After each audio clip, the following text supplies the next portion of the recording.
Theory 1. How Cap didn't create a new timeline by living with Peggy. You gotta be shitting me. Avengers Endgame's time travel was something new and unique. Movies usually follow the conventional time travel rules where time is set in a loop. Terminator, Back to the Future, Frequency, and many other time travel movies follow the same rules where changing the past actually changes the future. But Avengers Endgame taught us that making changes in the past will create a new timeline instead. First of all, that's horrible. It's Thanos. And secondly, time doesn't work that way. Changing the past doesn't change the future. Because of this specific rule, the ending in the movie actually became a bit confusing for many viewers. Sure, most of us understood what happened. Captain America went back in time and lived his life with Peggy. By doing that, he created a new timeline. When he returned as an old man, he actually made the jump from his new timeline to MCU's main timeline. At least this is what the directors of Avengers Endgame, Joe and Anthony Russo, have confirmed.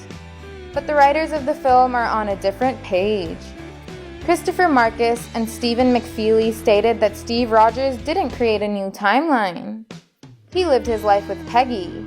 He was always her husband. Peggy was actually referring to his time travel in The Winter Soldier. He's become my husband, as it turned out. Even after he dies, Steve is still changing my life. The analogy is what the writers were always setting up, but it directly contradicted what the Russos said.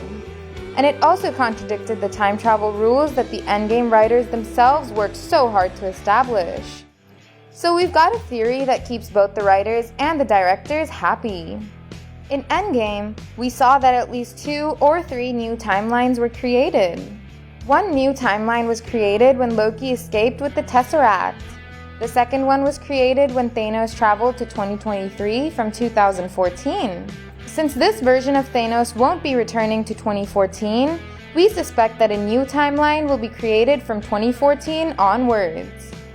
Here, the Guardians won't ever assemble. The snap won't happen.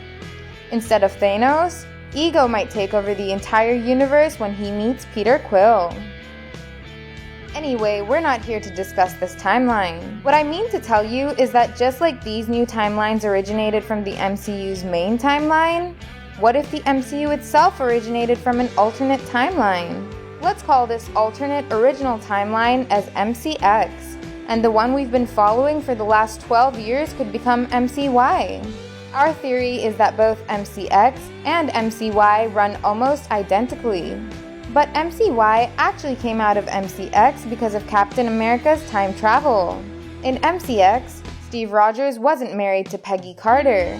He went under ice while Peggy married someone else. But as Steve traveled back to 1950 from 2023 and started living with Peggy, he created MCY. That is, the MCU timeline we've been following.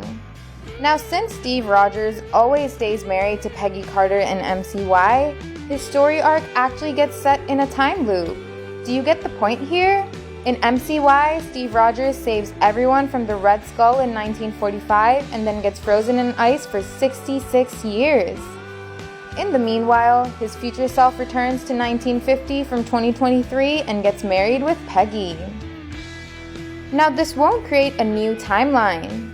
Say MCZ because Captain America's actions will repeat themselves in MCY. They've been set in a loop ever since MCX's Captain America created MCY by living with Peggy.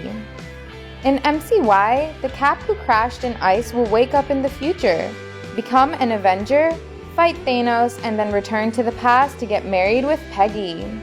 And at this time, his past self will be under ice and the cycle will repeat. This way, Captain America doesn't create a new timeline, but at the same time, he does. With this theory, the directors of the film will get what they want as the time travel rules of the MCU will not be contradicted. And the writers of Endgame will be satisfied as well because their setups will pay off. If you look back at The Winter Soldier and Civil War, writers Christopher Marcus and Stephen McFeely were always setting up the future self of Steve Rogers to be Peggy's husband. So all that setup will be wasted if we consider MCX to be the main MCU timeline instead of MCY. Yes, I get that it all sounds a bit confusing, but I'd recommend you watch the video again. I'm sure your doubts about this theory will be cleared. And if you did understand what I've been trying to tell you, then please do leave feedback for this theory in the comment section.